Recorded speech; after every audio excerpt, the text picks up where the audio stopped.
To the representative of Indonesia. Madam President, thank you for convening this urgent meeting.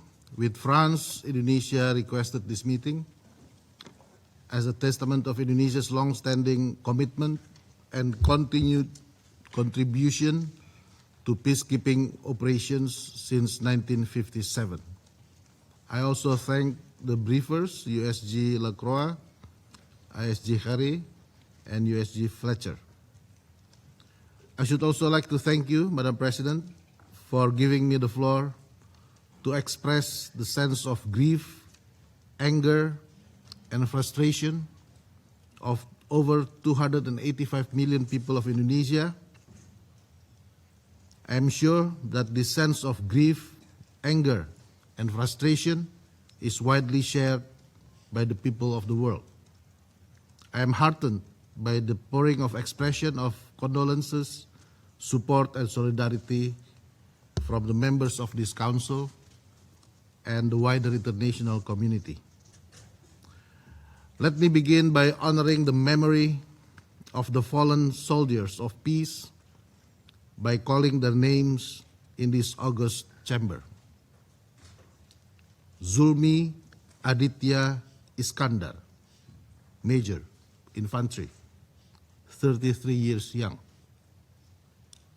Muhammad Nur Ikhwan, First Sergeant, 25 years young. Fahrizal Ramadan, Corporal, 27 years young. Corporal Fahrizal lost his life serving his duty in our post in Ashid Al-Quzair. Major Zulmi and First Sergeant Muhammad lost their lives in the attack to their convoy, providing logistical supports in Bani Hayyan. We cannot accept these killings of peacekeepers. This is a grave loss to Indonesia. This is also a grave loss to all of us, to the United Nations, to this Council, and to every community that looks to peacekeepers as symbols of hope and peace. Further, the attacks injured 5 other peacekeepers: Captain Sultan Wiryan Maulana, Corporal Riko Pramudia, Corporal Arif Kurniawan, Corporal Bayu Prakoso, Cadet Private Denny Rianto. These peacekeepers fell and wounded while carrying out a mandate entrusted to them by this very Council. Indonesia condemns in the strongest terms these heinous attacks against those peacekeepers serving with the UNIFIL on the 29th and 30th of March 2026. Indonesia urges all relevant actors to ensure the prompt, safe, and dignified repatriation of the remains of the 3 deceased personnel and request the best possible medical treatment and comprehensive care for the 5 injured peacekeepers to ensure their full and swift recovery. Madam President, some detractors have argued that the fallen soldiers were positioned in a zone of active war. But this framing overlooks a fundamental question: who is responsible for creating and sustaining that zone of active hostilities? The current escalation did not arise in vacuum. It stems from repeated incursions by the Israeli military into the territory of Lebanon. Indonesia strongly condemns Israeli attacks in southern Lebanon, which constitute a serious violation against the sovereignty and territorial integrity of Lebanon. Indonesia continues to stand in solidarity with the government and the people of Lebanon. As hostilities in southern Lebanon escalates, attacks against UNIFIL peacekeepers have also increased in recent weeks. These repeated attacks are not mere incidents, but deliberate assaults aimed at undermining the UNIFIL and deterring its ability to fulfill the mandate of Resolution 1701. These attacks also represent a direct threat to international peace and security and may constitute war crimes under international law. We therefore demand an immediate, thorough, and transparent investigation. Let me be clear.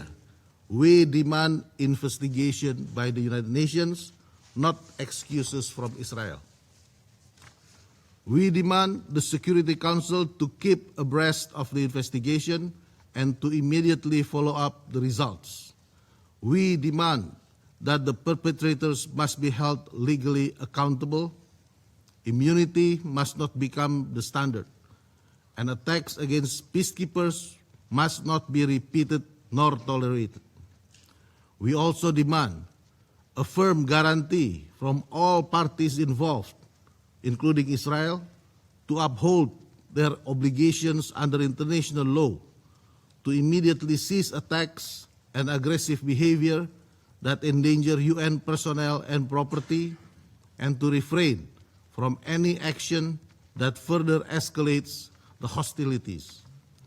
Madam President, the safety and security of peacekeepers must remain and continue to be our utmost priority.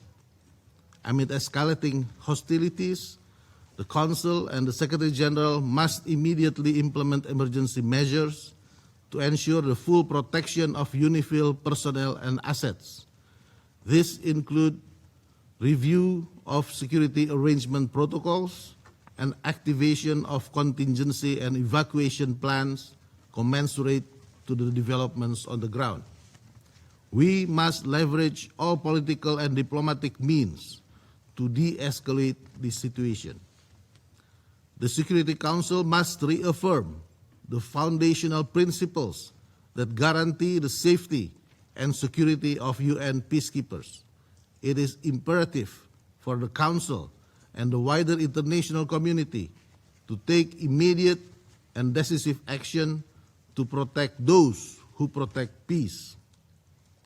We make these demands in deep reverence for our fallen peacekeepers, to whom Indonesia pays its highest respect for their ultimate sacrifice in the service of international peace and security. To this end, Indonesia remains committed to contribute to the maintenance of peace and security as our constitutional mandated. Now, we demand the Security Council to act and deliver. Today, the Security Council must speak up with a clear, strong, and unified voice to condemn the attacks against peacekeeping personnel. Today, the Security Council must reaffirm the obligations of all parties to ensure and guarantee the safety and security of peacekeepers.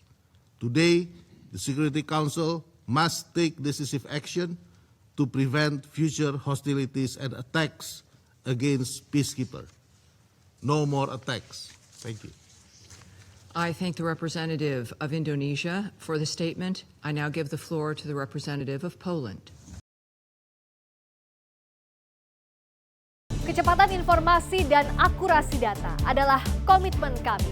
Satu langkah lebih dekat, satu langkah lebih terpercaya. Saksikan Sapa Indonesia Malam di Kompas TV Channel 11 di televisi Anda.